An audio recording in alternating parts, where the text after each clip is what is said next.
Buenas tardes a todos aquellos que nos sintonizan hoy. Este programa que vamos a llevar a cabo en esta ocasión es un programa sumamente importante, porque este programa será el último programa que grabaremos antes de las elecciones generales en la nación entera de los Estados Unidos. Y esta elección va a tener impactos grandes en todos los Estados Unidos y sus territorios. En esos territorios donde los ciudadanos existen como ciudadanos norteamericanos, pero no tienen el derecho a poder expresarse en estas propuestas que van a haber, porque no se les concede ese derecho al voto. Sin nada más ni nada menos, quiero proceder a que conversemos sobre las propuestas que van a haber en estas elecciones en la papeleta cuando usted vaya a votar. Pero antes de llegar a ese punto, quiero que escuchen una grabación del reverendo Rubén Díaz, la cual se realiza a través de Voz Informativa de Radiovisión Cristiana Internacional. Por favor, señor director, la grabación. Esta es la voz informativa de Radiovisión Cristiana Internacional con un comunicado especial.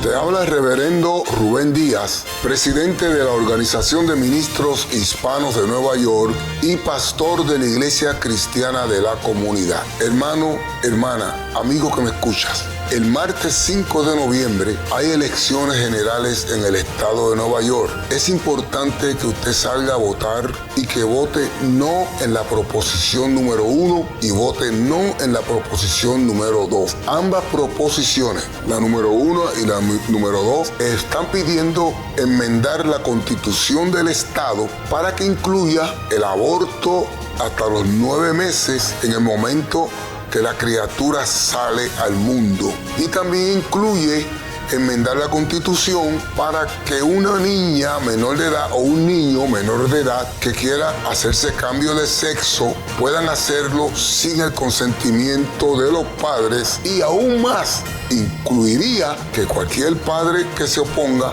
puede incurrir en penas de cárcel y de corte. Así que, hermano, es importante que tú como buen cristiano, que tú como buen ciudadano salgas a votar y que votes no en la proposición número 1 y no en la proposición número 2. Riega la voz, díselo a tus hermanos, díselo a tus amigos que voten no en la proposición 1 y la proposición número 2. Dios te bendiga. Este es el reverendo Rubén Díaz y esto es lo que usted debe saber. Lo que el reverendo Díaz les está diciendo a ustedes con relación a la proposición número 1 es una falsedad. El reverendo Díaz les está indicando a ustedes que la proposición número 1 le da el derecho a las mujeres a tener un aborto hasta que lleguen a los 9 meses de ese embarazo. Eso que él está diciendo es una falsedad. Eso no es lo que hace la propuesta número 1. La propuesta número 1 lo que está hablando y lo que está diciendo es modificar la Constitución del Estado de Nueva York con relación al derecho de las mujeres a controlar su cuerpo y tomar las decisiones médicas con relación a su cuerpo como ellas lo decidan y lo quieran. Estas decisiones de qué va a pasar con sus cuerpos o qué no, están conectadas con lo siguiente. Hay embarazos que ocurren donde la mujer que está embarazada confronta un embarazo donde los médicos, el sistema de servicio médico le indica que va a perder su vida o la vida de la criatura con la cual ella está embarazada, va a morir al nacer, porque son embarazos que se han determinado peligrosos contra la vida de la criatura o de la madre o de ambos. Quiero que sepan que en el caso de este problema que les estoy hablando, es donde se aplica esta enmienda a la Constitución no es dándole derecho a las mujeres en general a tener abortos hasta que lleguen los niños a los 9 meses. Eso es falso. Y lo que estamos aquí hablando es cuando una mujer va a perder la vida si da a luz a esa criatura. Quiero que sepan que las estadísticas que existen indican que en la inmensa mayoría de los casos donde esto ocurre, no solamente la madre pierde la vida, sino la criatura que supuestamente iba a tal vez poder nacer o no, también pierde la vida y nace en la mayoría de los casos muerto. Tenemos que mantener en mente que en la mayoría de los casos de mujeres en las cuales están en esta situación, tienen también otros hijos, hijos que quedarán huérfanos si este embarazo procede, y este embarazo, si procede, es garantizado que uno de los dos va a sufrir las consecuencias de la decisión que se tome. Así que eso es lo primero. Lo segundo, lo que él indica con relación a niños o niñas que pueden o no pueden cambiar su género a través de operaciones para convertir a esos niños en niños que sean, el inglés y el español se me está confundiendo aquí, perdonen, transgéneros. Esa decisión también es falso lo que él está diciendo, que esos niños van a tener el derecho de tomar estas decisiones. Para que eso ocurra, tienen que haber todo un procedimiento médico para que se pueda proceder con transferir ese tipo de operación de un género a otro. Eso no es lo que él está diciendo. Y lo que él está diciendo, lo está diciendo precisamente para crear histeria en aquellas personas que lo escuchan. Y es bochornoso de parte del reverendo hacer esto. Y vergüenza debería tener. Termino con el comentario y quiero entrar a la primera propuesta.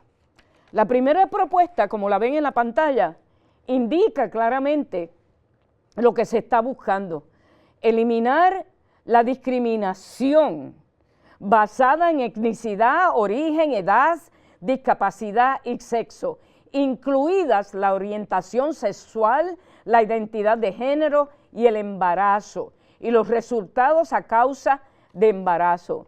También protegerá a los neoyorquinos que buscan atención médica reproductiva frente a la discriminación por este motivo.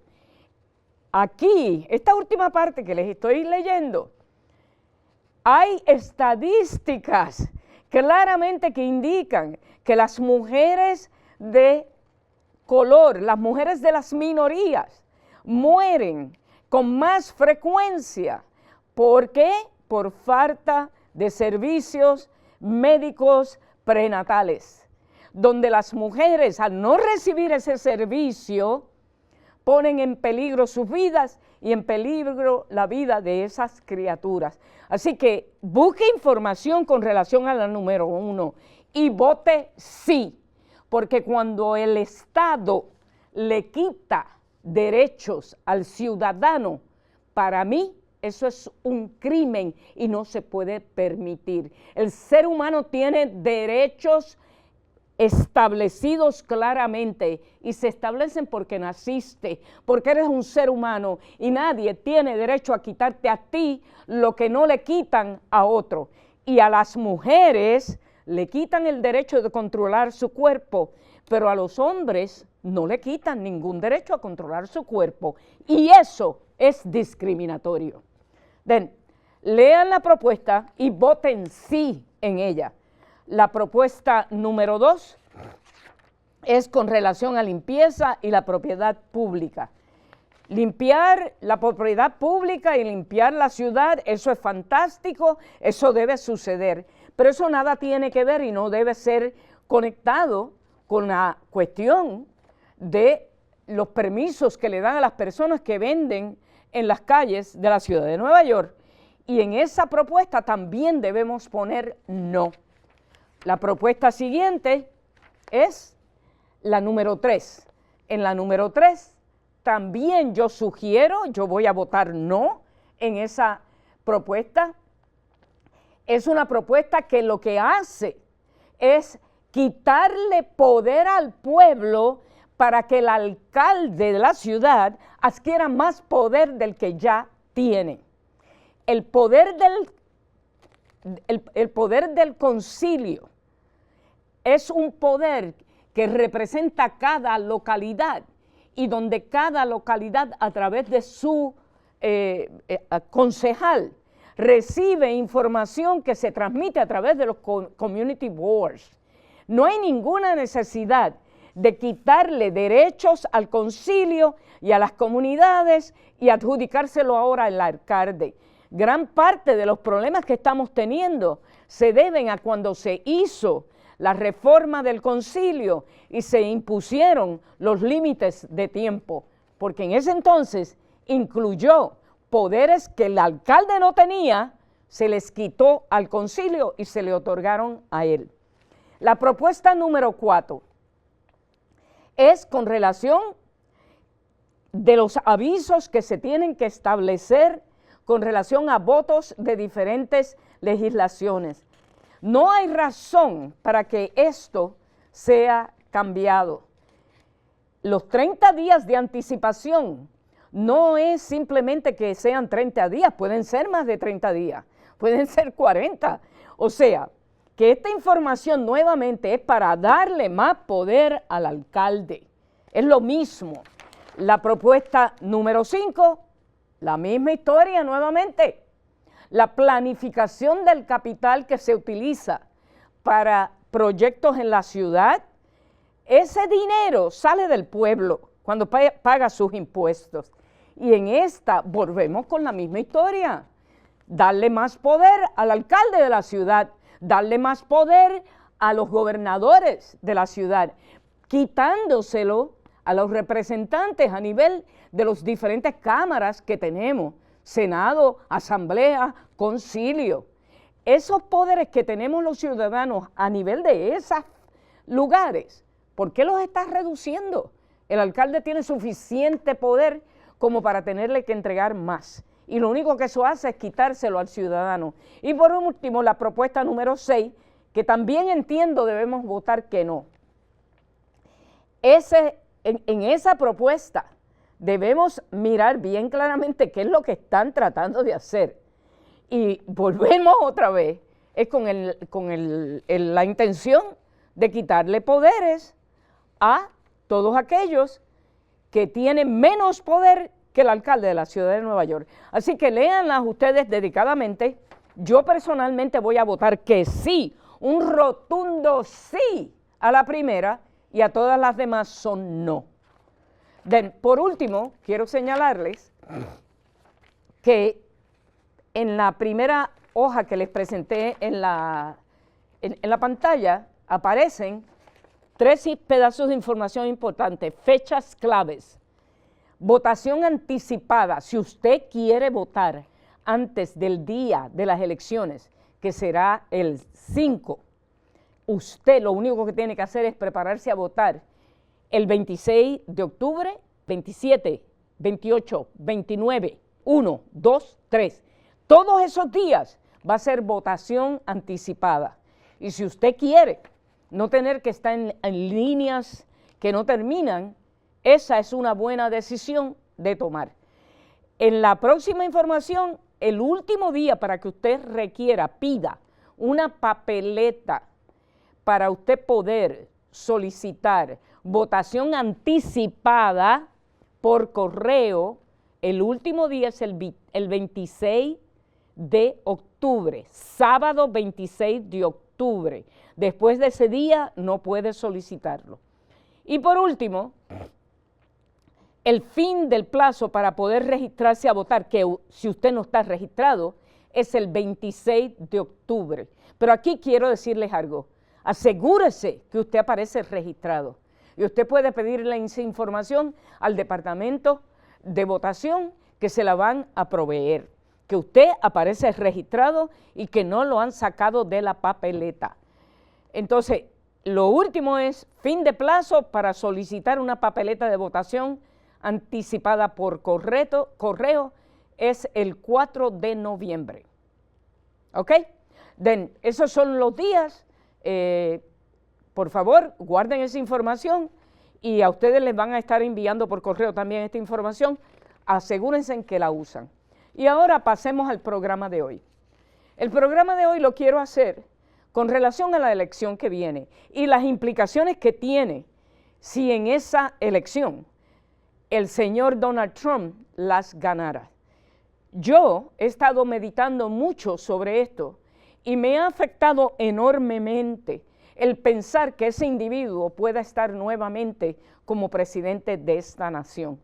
Parte de lo que me afecta tiene que ver con que este hombre es un violador adjudicado. Este hombre es un individuo que fue encontrado culpable criminalmente de robarle al pueblo.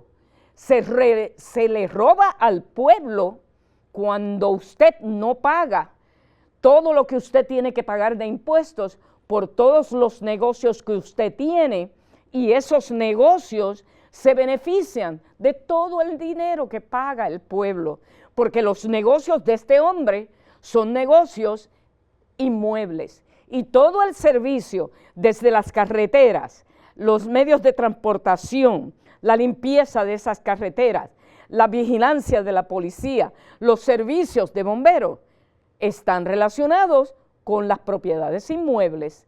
Y lo que este individuo hizo fue no pagar sus impuestos de propiedad para aprovecharse y robarle al pueblo el dinero que el pueblo pagó en impuestos. Esas son dos de las cosas que a mí me preocupan si este hombre viene a ser electo. Pero la más que me preocupa es la que voy a tratar en el video hoy. En el Plan 2025 hay una sección que brega con nada más ni nada menos que el sistema militar de los Estados Unidos de Norteamérica, el sistema militar nacional, el sistema militar federal. Y voy a comenzar presentándoles un video que fue hecho por militares que ya se retiraron del gobierno. Por favor, señor director. Project 2025. Project 2025. Project 2025. Project 2025. Project 2025. Deeper look at Project 2025. You've probably heard about Project 2025, the 900-page manifesto drawn up by Donald Trump's MAGA allies to radically remake our country. It's worth knowing about as you think about your vote, because this election is not just a choice of candidates. It's really a choice of the kind of country you would like to live in. Project 2025 is the MAGA Republican playbook to go around the Constitution, the Congress, and the courts to take total control of our government, using it to enforce their ideology on our lives. The thing is, it's eminently doable. They've been planning this for years, and we'll be ready to go on day one should Donald Trump be elected. Let's look a little deeper at a section that's been overlooked in the media. Their plan to radically remake our military. If one were to write a credible roadmap to transform our democracy into a dictatorship, this is what it would look like. And a big part of that is to turn the most effective, professional, and nonpartisan fighting machine that the world has ever seen into Trump's MAGA military force. Ready, willing, and able to deploy against our fellow citizens should Trump issue an illegal order. It achieves this goal in 4 steps. First, it corruptly uses the power of the presidency to fire flag officers, generals, admirals, and so on, who they deem not sufficiently loyal to Trump. Second, it stops promoting anyone in the military who doesn't pledge allegiance to their agenda. Third, it obliterates military readiness programs that ensure our diverse forces know how to work together.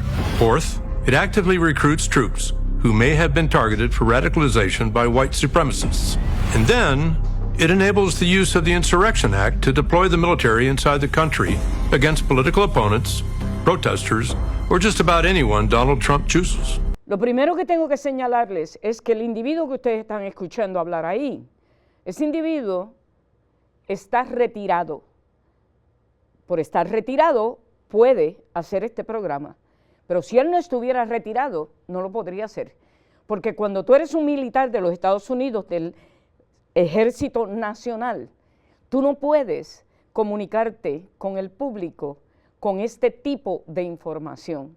Para ellos poder hacer eso, se les tiene que dar permiso directamente desde la Casa Blanca y ese permiso hasta el día de hoy nunca se les ha concedido.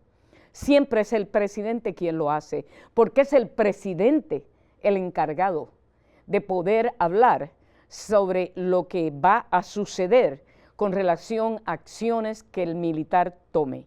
Y ese individuo que ustedes están viendo ahí es un general retirado. Y cuando él les está diciendo lo que les está diciendo, es porque los generales retirados, todos y cada uno, están petrificados con las acciones que este individuo ha tomado cuando fue presidente anteriormente y lo que propone ahora el Plan 2025 es peor que lo que hizo anteriormente.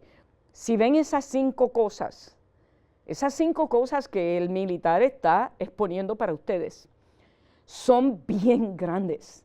El Plan 2025 está indicando de eliminar esas 5 cosas que están ahí para ellos poder establecer lo que es una dictadura, porque vendría a ser el presidente de los Estados Unidos quien determinaría y decidiría todo lo que ocurre dentro del servicio militar. El servicio militar tiene un sistema de promoción, tiene un sistema para poder enseñarle a todos aquellos que entran a ese servicio militar cómo estar listos para la diversidad que ocurre dentro del sistema militar. Quiero recordarles que cuando en esta nación estaba prohibido para los hombres negros y los hombres puertorriqueños y de las otras nacionalidades de los territorios que Estados Unidos tienen, cuando esos hombres entran a pelear en las guerras, fueron segregados. Y fueron segregados porque no los querían juntos con los que eran caucásicos. Eso se elimina eventualmente del sistema militar porque eso lo que crea es una lucha interna dentro de un ejército que debe ser cohesive, que deben estar juntos, protegerse unos a los otros y no pensar que el que es negro y el que es blanco puede matar uno al otro dentro de su propio ejército. Esa tercera parte que dice estar listos para poder tener el conocimiento de la diversidad necesaria en el entrenamiento y que haya hermandad, unidad dentro del ejército. Eliminar eso tiene un solo propósito y ese propósito es asegurarte que el sistema militar nacional de este país se va a utilizar en contra de todo aquel que no sea caucásico. Eso es lo único que tú puedes deducir ahí.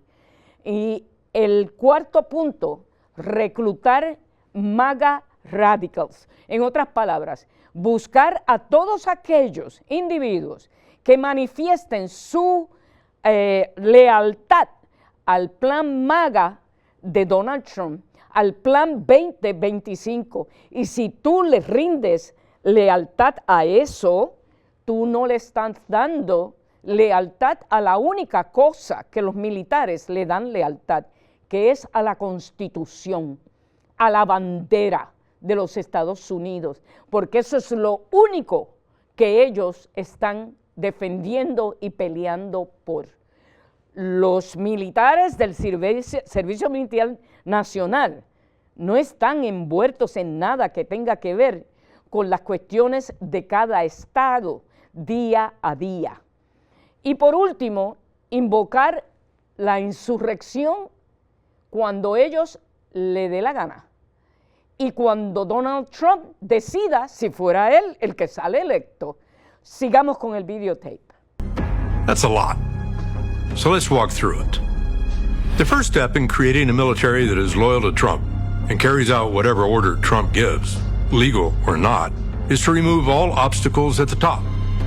That means clearing out generals, admirals, and others who would refuse to carry out illegal orders in accordance with the Constitution. Trump himself has made it clear. I would fire them. You can't have woke military. Project 2025 calls troops who follow the Constitution Marxist and says they are Barack Obama's General Officer Corps. Well, I served in uniform for over 30 years, following my father's footsteps, and my family still serves today. I can assure you that there aren't many Marxists in the military. So who are they looking to fire? Anyone who is loyal to the Constitution above all. Once they clear out top ranks, they will only promote MAGA loyalists. They falsely claim that promotions under previous administrations were illegitimate, and that the antidote is to freeze promotions, even if people are in line and qualified, unless they are MAGA loyalists. That clears way for Trump to move his hand-picked people into key military leadership positions in acting roles, sidestepping any Senate confirmation vote.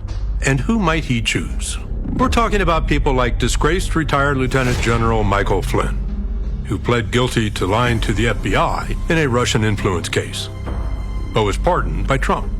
General Flynn, he's some general, he's some man. He took abuse like nobody could have handled, and he came out bigger, better, stronger than ever before. We love him. He's a leader. And you just stay wealthy and healthy and well and everything. I want you to have great lives in general. You just have to stay healthy because we're bringing you back. We're going to bring you back. We're talking about retired Brigadier General Don Bolduc, a 2020 election denier who called for abolishing the FBI. El individuo que ustedes vieron anteriormente, Flynn, ese individuo fue encontrado culpable por traición a los Estados Unidos, pasando la información al gobierno ruso. Esa fue una de las acusaciones, porque le mintió al FBI que estaba trabajando con unos gobiernos en Arabia y los países árabes, donde les estaba dando información y consejos, facilitándole a ese país en particular ventajas para poder bregar a su beneficio con las cosas que se daban en Estados Unidos. Él estaba obligado a declarar esa información, a proveérsela a Estados Unidos por adelantado, porque como militar que había sido, hay unas regulaciones que le aplican. Y como militar, porque ya él estaba retirado, él no podía simplemente hacer ese trabajo y no habérselo informado al gobierno.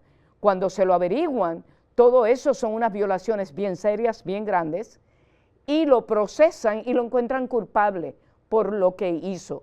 Él se declara culpable para evitar que al hijo de él también lo encuentren envuelto en lo que estaba sucediendo y lo que él hizo en contra de su propio país. Y en ese instante, cuando él entiende que eso es lo que va a pasar, él se declara culpable, acepta ir preso, pero tan pronto Donald Trump lo puede sacar de la cárcel, lo saca, le da un perdón como presidente, lo saca para la cárcel y se acabó el problema para el señor Flynn. Quiero también añadirles que en este instante, cuando les estoy hablando, el señor Flynn tiene una escuela militar donde están entrenando a los miembros de MAGA. Y esto es conocimiento que tenemos que existe, se ha publicado esta información y eso está en conexión con el Plan 2025, preparando ciudadanos, no militares, ciudadanos de los Estados Unidos, que son miembros de MAGA, a cómo utilizar armas, a cómo llevar a cabo una guerra, porque el plan del 2025 incluye que si ellos tuvieran que montar lo mismo que hicieron en el 6 de enero, lo van a repetir, pero en esta ocasión van a tener armas listas para ser utilizadas a mansalva. Quiero que entiendan esa parte, porque aquí lo que estamos viendo es que nos están diciendo, nos estamos enterando antes de que votemos de cuál es el plan de este individuo. En Alemania, los alemanes no se enteraron antes. Hitler tomó el poder, montó el fascismo y los alemanes tuvieron que tragárselo de ahí en adelante. Continuemos con el videotape. Project 2025 then radically changes the culture of service. The report spills a lot of ink falsely arguing that the military spends most of its time on social engineering, Marxist indoctrination, critical race theory, and diversity, equity, and inclusion. It bashes transgender service members and kicks them out of the military. Anyone who has worn the country's uniform knows there is no Marxist indoctrination or social engineering going on. So what are they talking about? They're referring to programs that train our diverse armed forces how to respect each other and work together. This is key to unit cohesion and readiness. It's really a matter of life and death on the battlefield. They would abolish this training in order to remake a diverse fighting force into a political, homogenous MAGA military. Finally, Project 2025 curiously stresses the need to reward 8,400 troops who were discharged for refusing orders to be vaccinated against COVID during the pandemic. It rewards them with back pay and full restoration of rank to lure them back. Cuando esto sucedió en Estados Unidos, Donald Trump puso en peligro todas las unidades que habían dentro del sistema militar, porque el haber contaminado a las fuerzas militares en un momento así con relación al COVID puso en deterioro y en peligro enorme la seguridad nacional. Esta cuestión de estar en contra de las vacunas es una cuestión que está conectada con aquellos individuos que entienden que cuando eso ocurre, eso es una decisión de Dios. Y si Dios nos mandó una plaga, pues nos la tenemos que tragar y lo que ocurra, ocurrirá. Eso es lo que implica el estar en contra de las vacunas.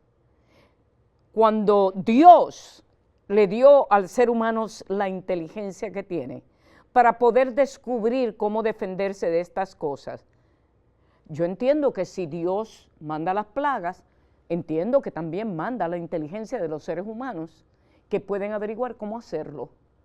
¿O estoy yo incorrecta? Porque de acuerdo a estos cristianos nacionalistas, Dios es el que lo decide todo y Dios es el que determina todo. Pues si determina las plagas, pues también tiene que determinar la inteligencia que le da al ser humano para poder combatirlas. Pero no, eso ahí no aplica. Lo que yo estoy diciendo es una herejía para estos individuos. Pero lo que ellos están diciendo no tiene nada que ver con Dios. Si Dios es amor y si Dios creó al ser humano, ¿por qué después los va a matar, a destruirlos y hacerles daño? ¿Para qué? ¿Por qué? Eso no tiene sentido si es que eso fuera cierto. Continuemos con el videotape. Wonder why? Well, far-right conspiracy groups and white nationalists have spent years targeting people who are anti-vaccine to recruit and radicalize. They buried them in anti-government propaganda and MAGA conspiracy theories. These are not people you want to hand a military weapon to and hope for the best. So, how might President Trump use this MAGA military? Well, we don't have to guess. Think back to when he ordered his staff to deploy the military to shoot protesters demanding justice for George Floyd's murder. Just shoot them in the legs, he ordered. Unfortunately, the chairman of the Joint Chiefs and his Secretary of Defense rightfully told him no. What specifically was he suggesting that the U.S. military should do to these protesters? He says, can't you just shoot them? Just shoot them in the legs or something. And he's suggesting that that's what we should do, that we should bring in the troops and shoot the protesters. Donald Trump learned that when people are loyal to the rule of law and the U.S. Constitution, they can stop him. He won't make that mistake again. Project 2025's own architect has warned us that violence may be used against anyone who gets in their way. We are going to win. We're in the process of taking this country back. We are in the process of the Second American Revolution, which will remain bloodless if the left allows it to be. From shooting Americans in the street if they protest, to sending the military door to door looking for immigrants to round up, to putting troops into domestic law enforcement roles akin to martial law, Project 2025 would empower all of Trump's worst instincts. The good news is the choice is in our hands. Your vote this fall makes the difference. And it's not just about the top of the ticket. We need to vote for candidates up and down the ballot who will block Project 2025 from ever becoming our nightmare reality. And we need to talk about it with friends, family, and neighbors. That's how we hold fast to an America where democracy rings free, where the people rule and the elected serve, where the government values our rights and protects our freedoms. And an America that continues to say, if you're willing and able to serve, there is a place for you in our armed forces. A military that still swears an oath to support and defend the Constitution of the United States. It's up to us. Thank you. Aquí les demostré cómo el servicio militar va a ser utilizado por Donald Trump y el Plan 2025 de tal manera que ese sistema militar que nunca ha sido usado para atacar a los ciudadanos de este país, por primera vez ellos planean cambiar todo eso y convertir el Ejército Nacional Federal en el ejército que va a dominar, controlar, mandar y crear la dictadura que tanto el Plan 2025 quiere como quiere Donald Trump.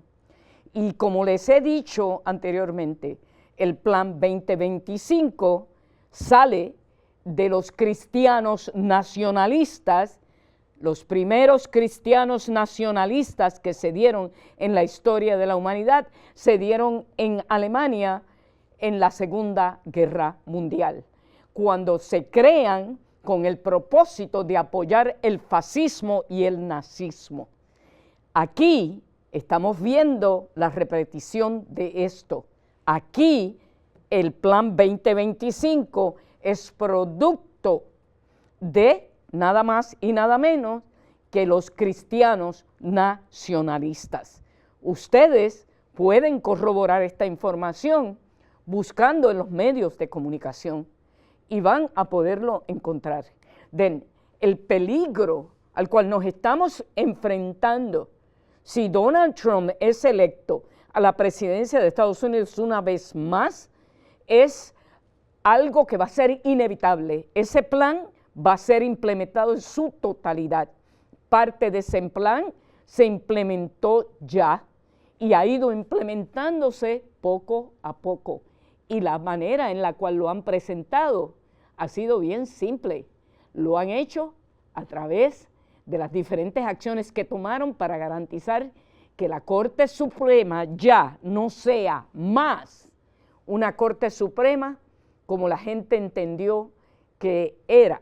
Una Corte Suprema que no estaba llena de individuos que lo que estaban representando era la corrupción y decisiones que se toman para impedir al pueblo norteamericano adquirir más libertades y más poderes. Y en esta nación se entiende que los poderes y las libertades a quien le pertenecen es al ciudadano. Y cuando el ciudadano las entrega al gobierno es porque esa entrega va a servir al bien colectivo y al bien común.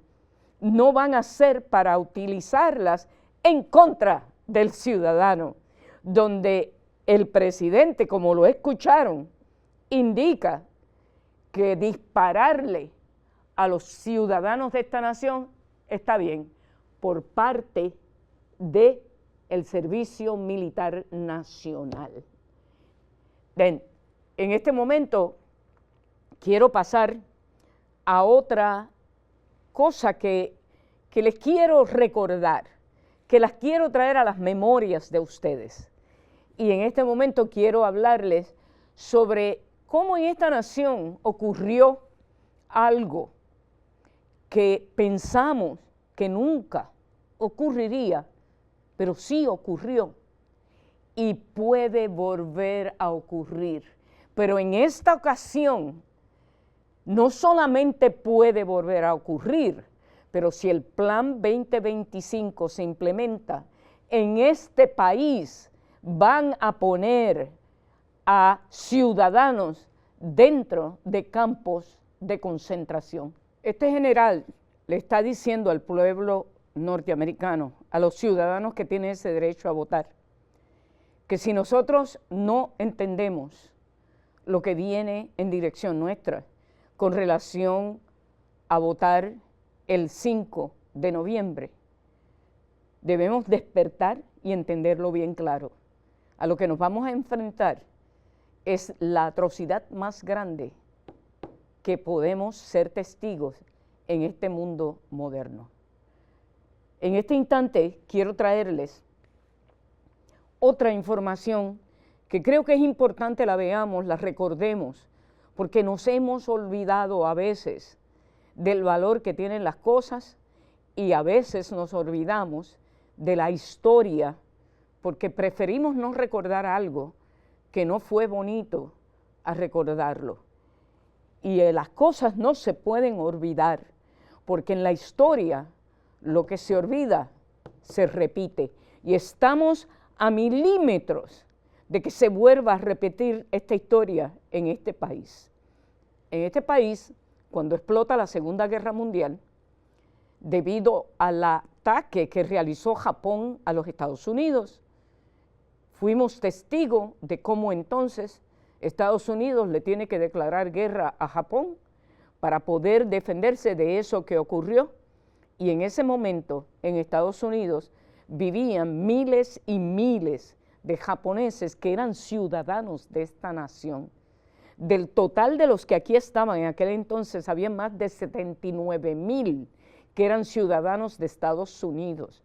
No eran nacionales de Japón y que vivían aquí. Cuando esto sucede, se determina por el país poner a todo descendiente japonés que vivía en ciertos estados de los Estados Unidos en campos de concentración.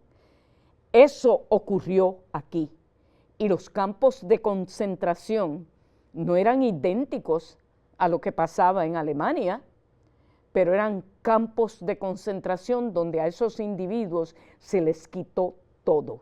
Vayamos al videotape.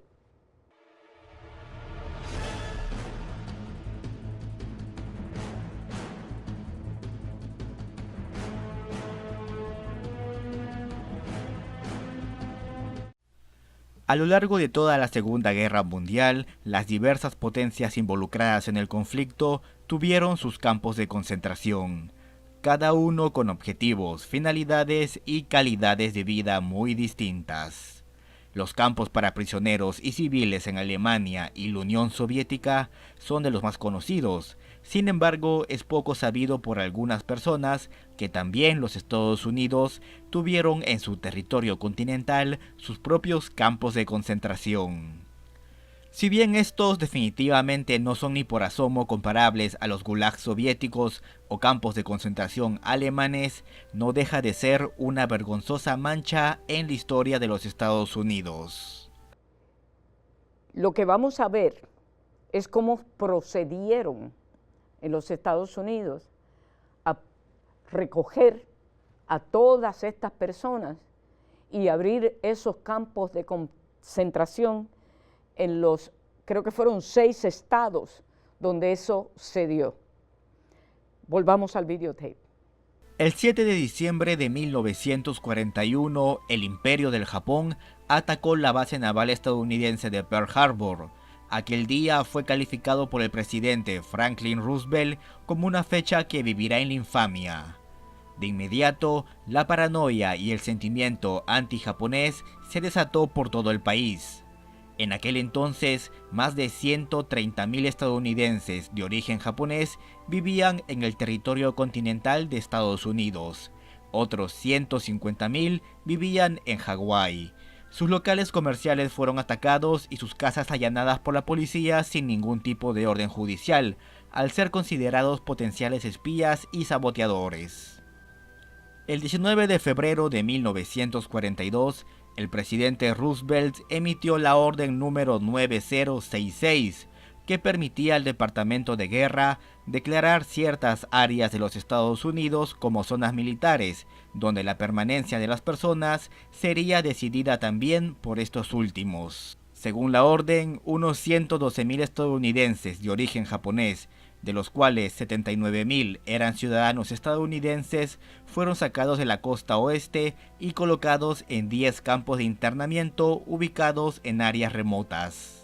La orden solamente afectó a los habitantes de California, Arizona, Oregon, Washington y Alaska, no de otros estados, incluyendo Hawái, que a pesar de la cercanía del archipiélago próximo al frente, no se detuvo a los japoneses porque suponían el motor económico del paraíso hawaiano. Los estadounidenses de origen japonés recibieron solo un aviso de unos pocos días para que se presentaran para su internamiento. Muchos tuvieron que vender sus casas y negocios por mucho menos de lo que valían. Muchos japoneses colocaron sus posesiones en almacenes, esperando reclamarlas después de la guerra, pero mientras tanto fueron vandalizadas y robadas. Algunos las arrendaron, pero los ocupantes luego se rehusaron a pagar el alquiler.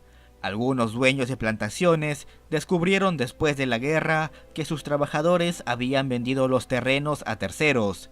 Muchos que decidieron no vender sus propiedades descubrieron acabado el conflicto que sus casas habían sido invadidas o que el Estado las había expropiado por no haber pagado impuestos.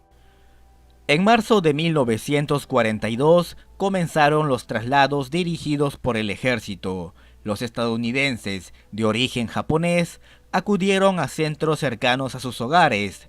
Desde allí fueron llevados a un centro de reubicación donde podrían vivir meses antes de ser enviados a uno de los 10 campos de concentración ubicados en el país. Los campos estaban ubicados decenas de kilómetros lejos de la costa, a menudo en lugares remotos y desolados. A finales de marzo llegarían los primeros civiles a los campos de concentración, los cuales estaban rodeados con alambre de púas y torres de vigilancia con ametralladoras. En los campos, a cada familia se le entregaron placas con un número grabado para cada miembro, que fueron utilizadas para identificarse. Se trató de administrar los campamentos como si fueran pueblos pequeños, estableciendo escuelas y actividades recreativas, e incluso celebrando elecciones para el autogobierno.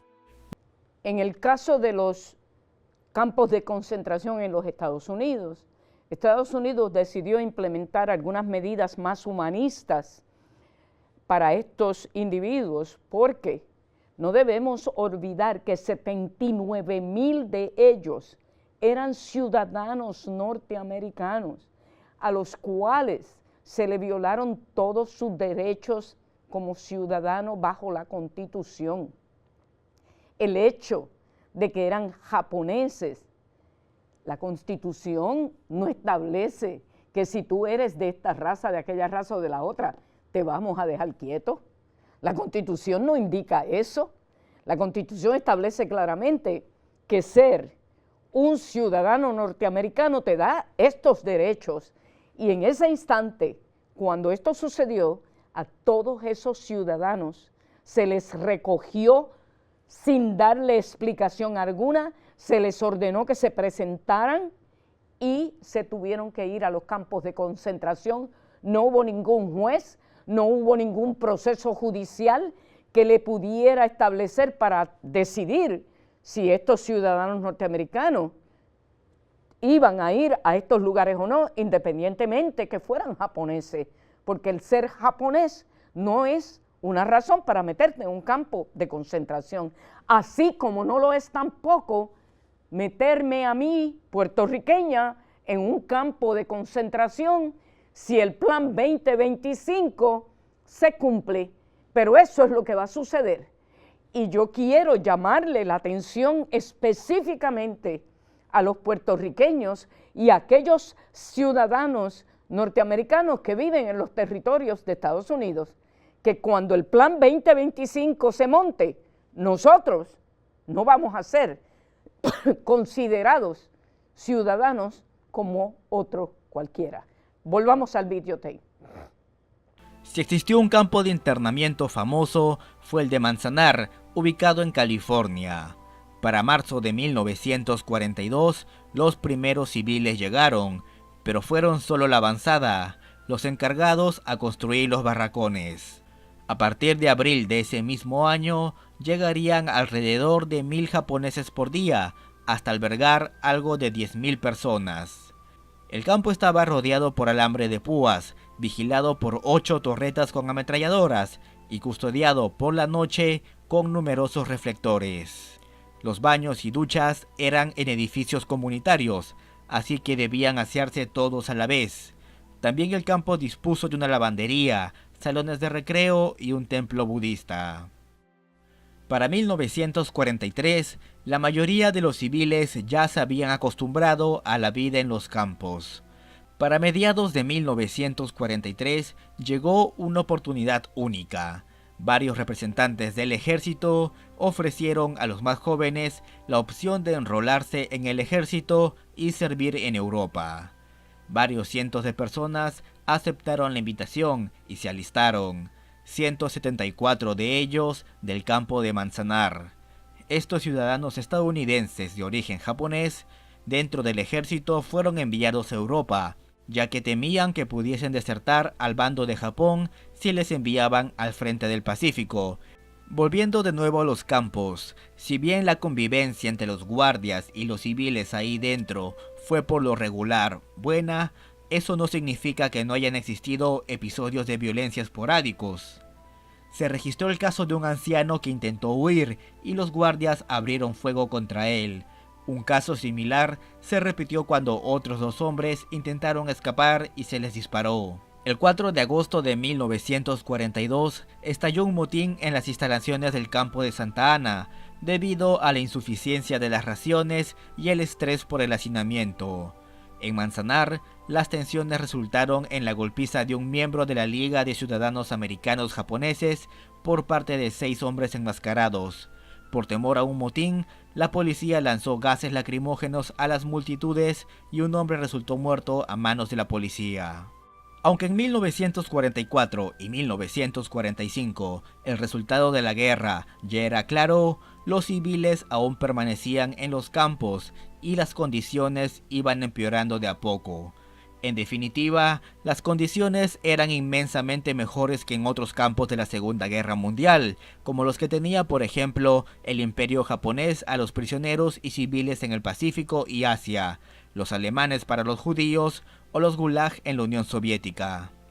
Al finalizar la guerra y con la liberación de todos los civiles, se calcula que cerca de 7,000 personas murieron por malas condiciones, enfermedades, entre otras causas, siendo la mayoría personas ancianas. En diciembre de 1946 sería desmantelado el último campo y se entregó $25 y un boleto de tren a los recién liberados, que hubieron de alojarse en refugios o viviendas de protección oficial. En 2001, el Congreso hizo de los 10 campos de concentración puntos de referencia históricos, afirmando que permanecerán para siempre como recordatorio de que esta nación falló en su deber más sagrado de proteger a sus ciudadanos contra los prejuicios, la codicia y la conveniencia política. Cuando miramos los campos de concentración, debemos tener bien presente que lo que ocurrió en ese momento ocurrió por las condiciones que existieron, que permitió la violación de la Constitución de los Estados Unidos, permitió que se dieran situaciones que jamás nadie se imaginó que podían suceder. Y aquí le quiero llamar la atención a todos aquellos seres humanos que son puertorriqueños y que viven en los Estados Unidos y tienen el derecho al voto en estas elecciones, porque son ciudadanos, como siempre digo, por imposición, no por selección. Esos ciudadanos puertorriqueños que viven en la Florida tienen la oportunidad que muchos otros no vamos a tener, de tener un impacto mayor en las elecciones nacionales y particularmente en la elección a la presidencia. En la Florida, la cantidad de puertorriqueños que se han mudado a ese lugar pueden cambiar la situación que se podría dar donde Donald Trump fuera electo otra vez a la presidencia. Podemos lograr lo que hicimos cuando Obama fue electo en la Florida. Le llamo a la atención a este detalle porque puertorriqueños que viven en la isla pueden llamar a sus familiares e indicarle que no voten por Donald Trump porque las consecuencias que vamos a tener van a repercutir hasta la isla misma. Los puertorriqueños somos similares a los japoneses, igual que cualquier inmigrante que sea determinado por los Estados Unidos. Nosotros, los que somos ciudadanos de Estados Unidos, en los territorios que Estados Unidos posee, no tenemos el derecho a votar por la presidencia, pero tenemos familias en Estados Unidos que sí. Llámalos, dile que se registren a votar, dile que salgan a votar y que voten en contra de Donald Trump. Donald Trump es el enemigo número 1 de los Estados Unidos de Norteamérica y no podemos permitir que llegue a la presidencia nuevamente. Quiero decirles que yo he estado pensando que si Donald Trump ganara las elecciones, yo me iría de los Estados Unidos. Pero hoy, cuando venía caminando para este programa, concluí que yo estaba incorrecta, que la acción no es irme, la acción es quedarme. Y si Donald Trump ganara las elecciones, yo me quedo aquí. Y me quedo aquí no para tener un buen tiempo, me quedo aquí para continuar luchando en contra de él y en contra del Plan 2025. Puertorriqueño que tú me escuchas en la isla, no votes por Jennifer González y tampoco permitas que tus familiares voten por Donald Trump en Estados Unidos.